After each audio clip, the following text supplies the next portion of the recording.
Little by little, the cloud quieted, sensing the magnitude of the moment, realizing that they too were now plucking loyalty to man over me.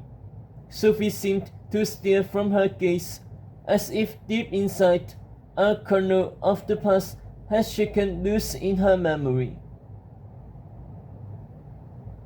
The last piece of the Storian's power, the king declared it, fixed it on Bertie's wing.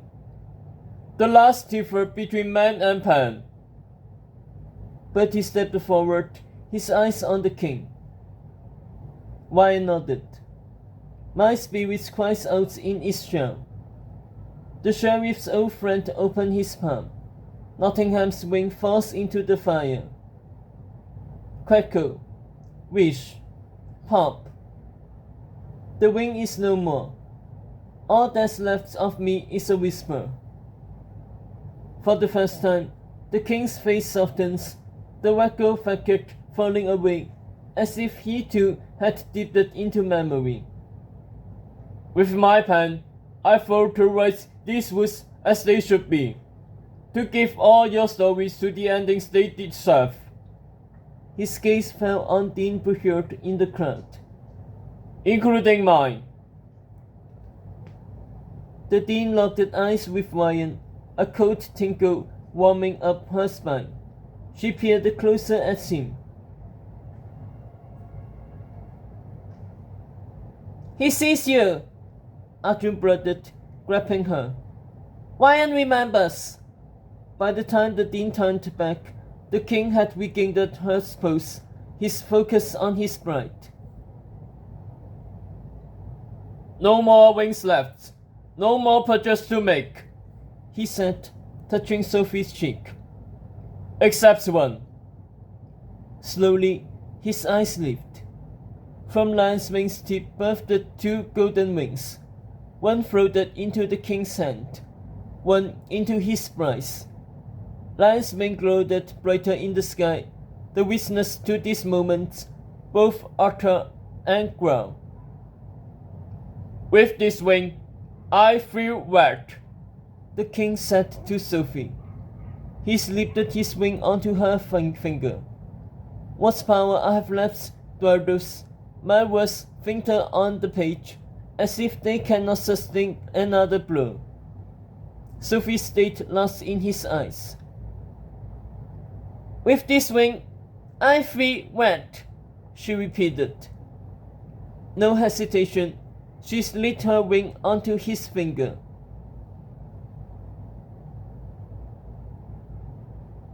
Then by the power of the pen, man's pen, the boy proclaimed, looking up into the sky. I ask Lion's Ming to seal the bonds of this marriage, to crown Sophie my queen, to name me Wyatt and Camelot, the one true king of these woods. Lion's Ming burns brighter, brighter, drinking in all the force I have lost. Suddenly, it is alive, becoming me, my power stolen into the hands of this king.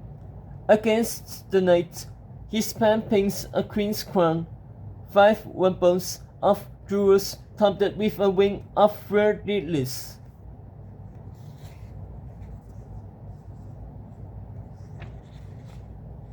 Instantly, the crown came to life, a dazzling tower of diamonds, as if the king's wish had made it true.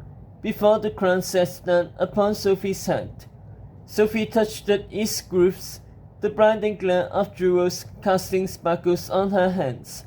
A strange bubble of light streaked past her, and she swiveled her head to follow it before she remembered what she was supposed to focus on. The crowd chanting her name. Her wedding to the king nearly sealed.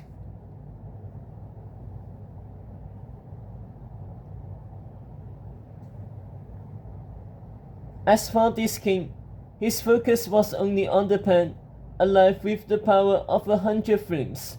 His eyes quivered with triumphs. The wings had been destroyed. The queen had her crown. The prophecy was complete. Raising his hands, he reached up for Lion's Ming, the pen he had pillaged and betrayed and murdered for, the pen that could now bring his deepest wishes to life. He claimed its warm gold in his palm, seizing its powers, seizing immortality, a roar rising into his throat and unleashed it to the sky. The lights of the pen snuffed out, its metal turned cold in his hands. The crown vanished from Sophie's head. So did the crown on the king's. Their wedding rings disappeared too. Across the gardens, the crowd stood stunned. Sophie started from her chase, looking to her groom. Ryan was frozen, his teeth clenched. Here in my school tower, a bout of heat lights up my steel. There is one wing left, you see. A wing which precludes through transfer of my powers. A wing this king does not know of. And it is closer than he thinks. Now the last one in my steel pumps its wings harder, harder, as if to make up of all the other ones lost. All the other kingdoms have surrendered their wings. Over Camelot's castle, silver lightning lashed through the sky, imploding one statue, and the whole of the frozen stage came plummeting down. People in the mob screamed, diving for the cover. The ice that blew shattered to the ground, launching bright and gloom in opposite directions. Chunks of ice held around them, bashing into spectators. "Watch out!" Kay yelled, tackling Sophie. The remnants of one statue clattered into the dust behind her, a mountain of rumble. All went quiet in the gardens, thick with the smell of fire and ice. Slowly, adults, children, creatures inched out of their hiding places. Kay lifted his head. Sophie curled up beneath him, her eyes quivering with the blankness of someone who didn't know where or she was.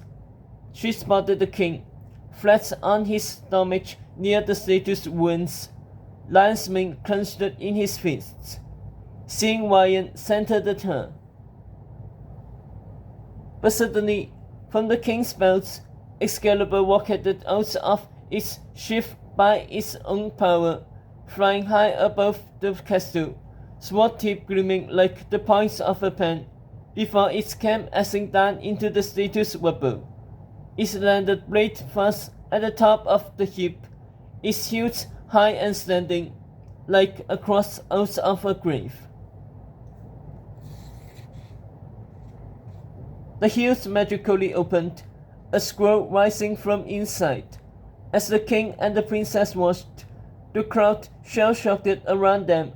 The scroll unfolded in mid-air, revealing a parchment card filled with faded words stamped with Camelot's seal. Moonlight illuminated the screen. King Arthur's voice thundered from beyond.